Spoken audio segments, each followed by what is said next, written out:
Arma verumque cano, Troiae qui primus ab oris. In 1963, in high school Latin class, I read that opening line of the Aeneid by Virgil.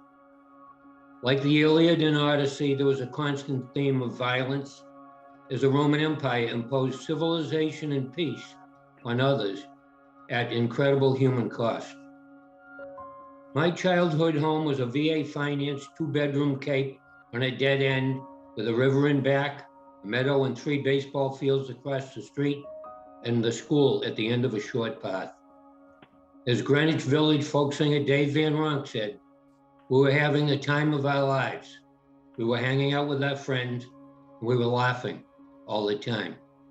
It was the best of times.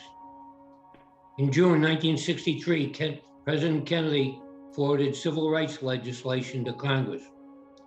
In June 1963, JFK gave what the Boston Globe called his most important speech at American University in Washington, D.C., entitled A Strategy for Peace.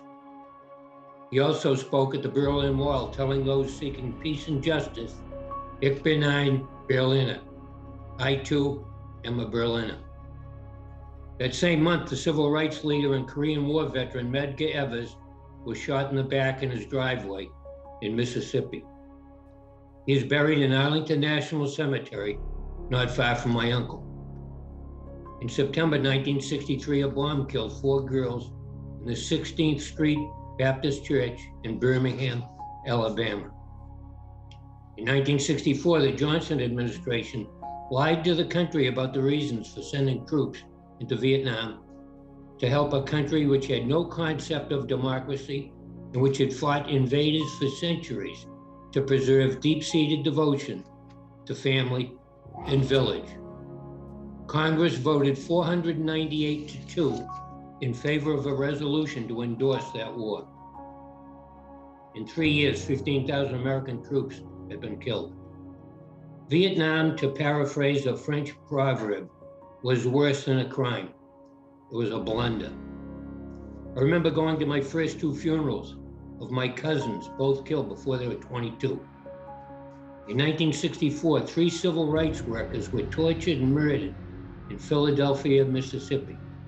They too were in their 20s. In 1965, a mother from Detroit was shot to death while organizing marches in Selma, Alabama. Riots became a staple. Harlem in Brooklyn, Paterson, New Jersey, and San Francisco in 1964, Watts in Chicago in 1965, over 20 in 1966, the year I graduated from high school. After Martin Luther King was assassinated in April 1968, a proposed bill addressing gun violence languished in congressional committee. Days after presidential candidate Bobby Kennedy was assassinated in June, the bill whistled through Congress and became law, the Gun Control Act of 1968. Only 1 congressman voted against the Gulf of Tonkin resolution and for the Gun Control Act of 1968, Wayne Morse.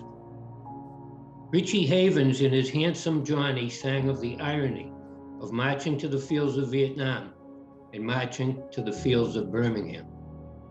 And we were going to impose civilization and peace in Vietnam. It was the worst of times. As in Kafka's book, The Trial, in December 1969, one morning, without having done anything wrong, I was threatened with a form of arrest, the draft. I served a sentence of 2.5 years, which was in the Commonwealth of Massachusetts, a felony sentence. I am thankful for the fact that it wasn't a life sentence or a death sentence. The entrance to the Kennedy Presidential Library exhibits a number of his most inspiring quotations. The first one displayed is from his American University speech.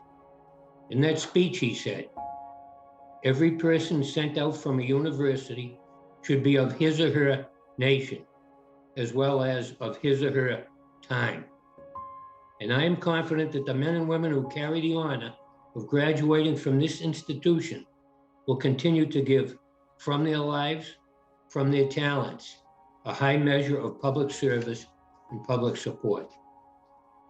With the help of family and friends and villagers, I got back on track and served that same troubled government for 34 years, primarily enforcing the Gun Control Act of 1968. I turned 2.5 years of servitude enforced and supported by the lies of the government, into decades of service to my country, saving countless lives and helping fellow Americans flourish according to promises made centuries ago by their government. Virgil's opening line in the Aeneid roughly translates as, "I sing of war, and a man sent by fate to a strange shore."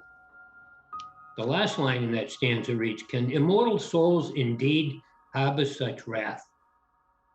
I would end here with a wish to all of you in Vietnamese. Hòa bình và bình an, peace and well-being.